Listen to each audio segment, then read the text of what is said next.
I can finally be me. Guilt trip to the new year, it's a bit thin, that'll do ya. Missing, but I'm lucid. Quick lip and a full beard. 2 kids and a good wife. You can do this if you choose, try, you refuse, quits, and don't lose. Hello, this is YL, the White Elephant, and today we're going to learn about breeding stat combining, a simple method or tutorial. Let's get into it.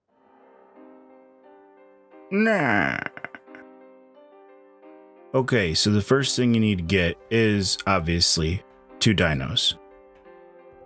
Wilds, got a female right here, 450, male right here. Our server maximum is 300, so these would be like a perfect tame with kibble. And each of them is level 450, but they have different stats, of course. So we want to combine them together and see what kind of dinosaur we can create with the best stats between the two.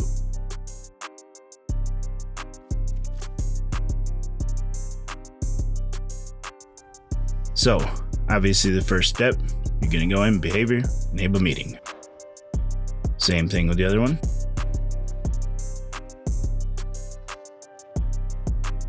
And then we'll just wait for that egg to drop. Alright, so here's our egg. We're going to just grab that, and then you notice there's some time distortion here because I have sped up and slowed down this video a little bit to help us get through it a little easier. Now run around here and put that thing right into my incubator. Now I've got several air conditioning units under the floor there and this little contraption just to keep it so no one can get to them. And once they're ready to hatch, I usually pick them all up. That way I actually bred up a few and then incubated them till just before they popped. It's going to take you several tries, and right away we see 468. The level doesn't really matter yet, but we know that means there are at least some stats combined from both parents. Every time you breed a dinosaur, it has a chance to get a color region or a stat from either parent. If there is a mutation, it can have a chance to pick that up or not as well, but that's more complicated, which we might go over in a later video. Get all of these babies. And we are doing pretty good. We got a couple females, male, and several of the top stats between them. So the next step in making this very easy is going to be to go one more here, see what this one, and that's so good.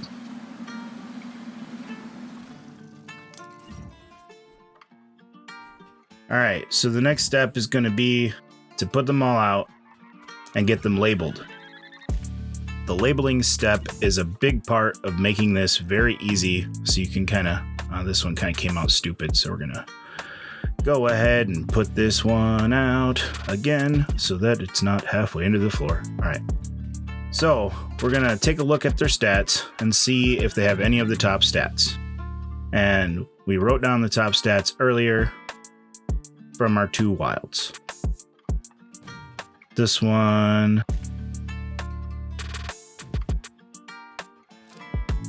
just the melee. So it won't take a single letter. You can just label it melee or something. But I usually just use a single letter for all of the stats that they have when there's more than one. So on this female here, we can see she got a couple of them.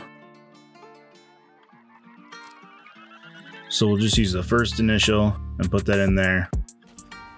Health, stamina, oxygen, melee.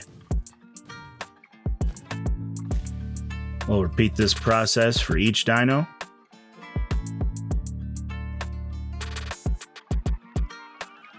And this just helps make it really easy for when we're breeding to make sure we can combine all of the stats together.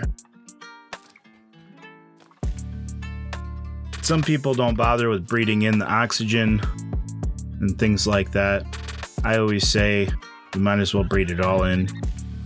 Get a higher base level at the end, which looks cooler, more impressive, and you never know what happens if you get in the water with it or get trapped in the water with it for a minute.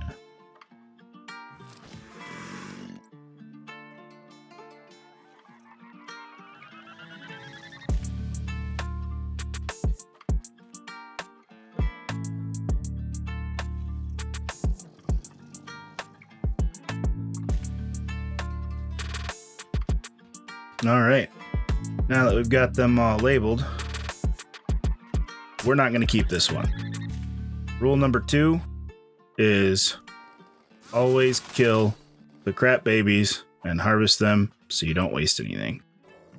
All right, so I grew up all those babies, and now we have some stat combined, well, partially stat combined breeders. And we're just going to go ahead and repeat basically the same process that we used with the 2 wilds. And we're going to try to get some of these stats to combine again. So once again, each baby has a chance to get each stat, the health stat it can get from the mom or the dad. If the mom and the dad both have health at the max, it will guaranteed get the health. So as you see, they'll have H, they'll have the top health. This baby will have the top health. So the more stats that you get combined in, the more likelihood that your babies are going to have more of those stats bred in as you keep going down the line. So it actually does get easier as you go. And it's best to keep as many of the good females as you can to keep on breeding. The males, you just want to use the best one you have or whatever stat you're trying to breed into your base if you've already got your females at a base.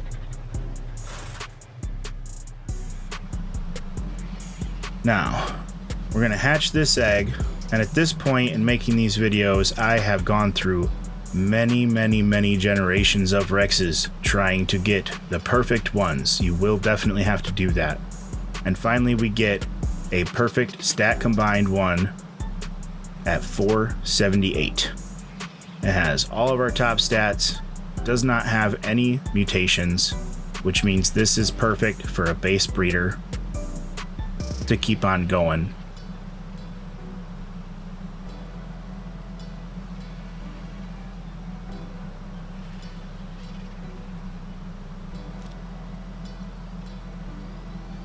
So we're going to change this one's name to M Breeder 1.0. Even on the breeders, I tend to name them, and that will help for keeping things in order. And later on, when you start doing mutations and getting those combined in and stacked on top of each other too. Grab some meat for the baby, because they are very hungry as they grow up. During this video, I had at least one breeder I was going to keep that died because it starved. So, rule number 3, always feed your babies. Okay, and now that he has grown up, we're just going to go ahead and breed him back to the decent females that we have here.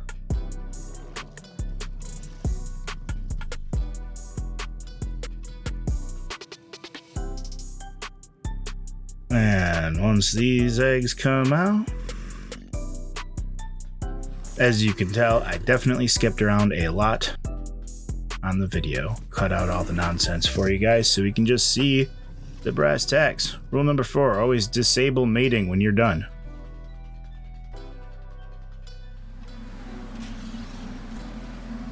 And we'll put those in the incubator as well and see what comes out.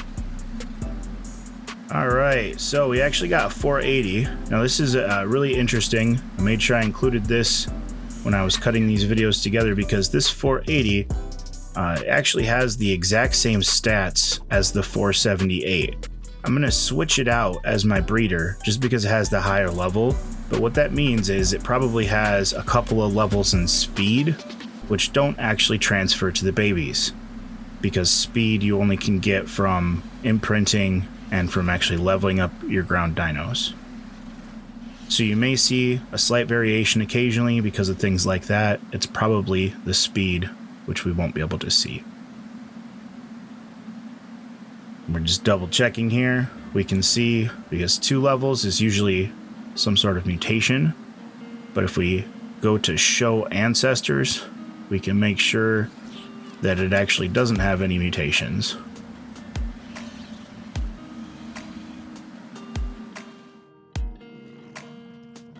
Alright, and after breeding that one back to the females again, I eventually got an exact same of the females. And as you see, no mutations. And we can breed them now together to get an egg that we know will be at 480 every time now.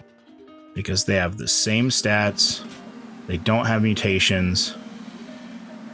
This baby will be the same exact as they are, unless it gets a mutation of its own.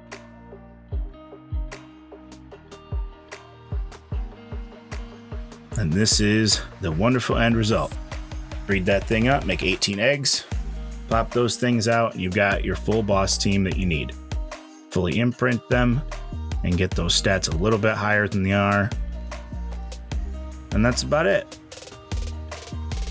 From there, you can continue to breed them to make boss teams, trade bait, or of course, to breed for mutations to make the super ultimate dino. Let me know if you like this video. Remember to subscribe, remember to like it, and leave me a comment about what kind of videos you want to see. I'm going to do some more tutorials. I've been playing mostly in our Primitive Plus server lately, but I'll definitely get some more videos put together for you, tutorials in both the regular game and in the Primitive Plus. Let me know what you want to see. Adios, guys.